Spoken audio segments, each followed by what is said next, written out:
اوجڑی کھانا کیسا ہے؟ اچھی طرح صاف کر لیں تو کھانا جائز بھی ہے، اور اوجڑی کھانا صحت کے لیے بہت مفید بھی۔ حکیم سعید صاحب جو تھے نا، بہت بڑے حکیم تھے، ان کے بارے میں سنا ہے کہ ناشتہ ان کا اوجڑی کے سالن کے بغیر نہیں ہوتا تھا۔ پیٹ کے لیے آج کل ساری بیماریاں کس کی ہیں؟ پیٹ کی، تو اوجڑی کا سالن بنا کے کھایا کریں معدے کے لیے۔ حکیم لوگ کہتے ہیں بہت مفید ہے، لیکن اس کو بہت اچھی طرح تیزاب سے دھویا کریں، کیونکہ اوجڑی بڑی گندی ہوتی ہے اس کے اندر، تو اس کی وہ جھلی آتی ہے پوری، اچھی طرح اتار دیں پھر صاف ہو جاتی ہے۔ حدیث میں آتا ہے آپ صلی اللہ علیہ وسلم کو دستی کا گوشت پسند تھا۔ دستی پتہ ہے کسے کہتے ہیں؟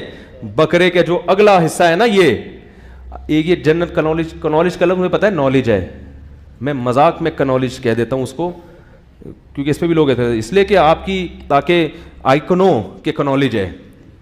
اور اتنا لوگ اعتراض کرتے ہیں کہ مجھے ڈر ہوتا ہے کنائف سے مجھے نہ مار دیں کہیں، ٹھیک ہے؟ تو مجھے پتا ہے یہ کیس سائلنٹ ہے، ویسے ہی میں تھوڑا سا چٹکلے کے لیے، کچھ اب لوگوں کے اپنے مزاج بھی ہوتے ہیں نا، وہ مجبور ہوتے ہیں اس مزاج سے بھائی، تو اپنا مزاج تھوڑی کسی کی وجہ سے چینج کیا جا سکتا ہے۔ تو وہ جو ہے کہ رسول اللہ صلی اللہ علیہ وسلم دستی کا گوشت کھاتے تھے۔ پائے جو ہے نا، پائے یہ دستی کے اچھے ہوتے ہیں، پچھلے پائے مزے کے۔ لوگ پتہ ہے ران والی جو وہ کیا ہے یار، ٹانگ جو ہے نا، اس کے پائے سمجھتے ہیں چونکہ یہ بہت بھاری ہیں، بڑے ہیں، تو یہ زیادہ اچھے ہوں گے، ایسا نہیں ہے۔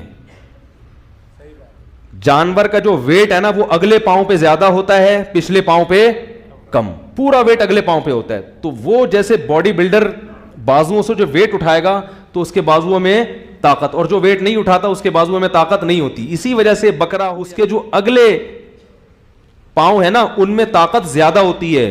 تو پائے جب پکایا کریں، اگلے ٹانگوں کا پکایا کریں، اس میں رس زیادہ نکلے گا، اس میں چکناہٹ اور قوت اور پروٹین زیادہ ہوتے ہیں۔ تو دیکھو نبی صلی اللہ علیہ وسلم کو دستی کا گوشت کیا تھا؟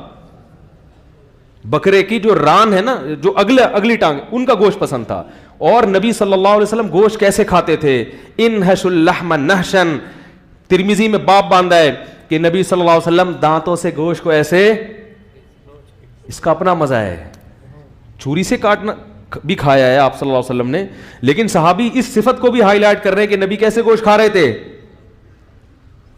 اب اگر مجھے کوئی بکرے، میں لوگوں کو اکثر کہتا ہوں دعوت ہے بھائی تصویر نہ بناؤ، کیونکہ میرے سامنے راؤنڈ رکھ دیتے ہیں اور ویڈیو بنا رہے ہوتے ہیں، لوگ کہیں گے پتہ نہیں کیا پھوڑنے پھاڑنے والے ایک مولوی پیدا ہو گئے، بکرے کھا رہے ہیں۔ ایک دفعہ ہم سوراب گوٹ پہ بیٹھے ہوئے تھے، وہ جو مشہور ہوٹل ہے، تو وہاں کی روٹیاں اتنی بڑی بڑی ہوتی ہیں، میرے سامنے اتنی بڑی روٹی رکھی اور تصویر فیس بک پہ، ایسا لگ رہا تھا یہ جائیدادیں کھانے کے لیے یہاں بیٹھا ہوا ہے۔ میں نے وہ تصویر ہٹوائی، میں نے کہا اللہ کا واسطہ ہٹاؤ، لوگ سمجھ رہے ہیں پتہ نہیں کیا کھانے آئے ہیں یہاں پہ، اتنی بڑی روٹی تھوڑی میں کھا سکتا ہوں یار۔ تو نبی صلی اللہ علیہ وسلم نے ران کا گوشت کھایا ہے۔ ہم اگر کھا رہے ہوں تو لوگ بولیں یہ دیکھو رانے پھوڑ رہے ہیں بیٹھ کے۔ اور ایک اور بات سے بس لاسٹ یار، آخری جمعہ ہے نا، پھر سفر ہے میرا۔ دیکھو لوگ پتہ ہے کیا کرتے ہیں، علماء کے آخری ٹائم کو دیکھتے ہیں، پچھلے وقت کو نہیں دیکھتے جو گزر چکا ہے۔ ہم جامع الرشید میں حضرت مولانا طارق مل صاحب کے ساتھ میں بیٹھا ہوا تھا، بڑا خوبصورت کمرہ تھا، بڑے بہترین صوفے تھے اور بیٹھے ہوئے تھے، آگے پھل فروٹ رکھے ہوئے ہیں۔ تو ایک صاحب نے کمنٹس کیے ان مولویوں کے مزے دیکھو، لینڈ ٹروزر میں گھوم رہے ہیں، ہاتھ پاؤں لوگ چوم رہے ہیں، اور ان کے مزے دیکھو۔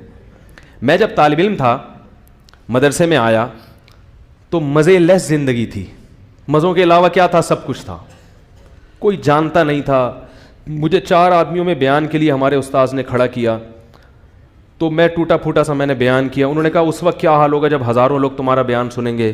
تو مجھے لگا یہ لطیفہ سنا رہے ہیں۔ میں نے کہا کیوں ہزاروں لوگ ہمارا بیان سنیں گے بھائی، کیوں سنیں گے؟ مولویوں کی کون سنتا ہے؟ ہم کسی مسجد میں امامت کر رہے ہوں گے، اذان دے رہے ہوں گے، بس یہی ہماری ایکٹیویٹیز ہوں گی۔ مدرسے کے لیٹرین ہم صاف کرتے تھے، حالانکہ مدرسے میں مدرسے والے بھنگی رکھ سکتے تھے، لیکن ہمارے شیخ مفتی رشید احمد صاحب رحمہ اللہ تعالی نے کہا طلبہ کی انا کو ختم کرو۔ کس کو؟ بولو بھائی، انا، کہ جب آپ کا مدرسہ ہے تو لیٹرین کون صاف کر؟ میں نے اپنے گھر میں کبھی زندگی میں نہ پہلے اور نہ لیٹرین صاف کی ہے، مجھے گھن آتی تھی، مگر مدرسے میں جہاں ہم پڑھتے تھے لیٹرین کا مطلب فلش، وہ ہم صاف کرتے تھے۔ حضرت نے پابندی لگائی تھی، کوئی بھنگی نہیں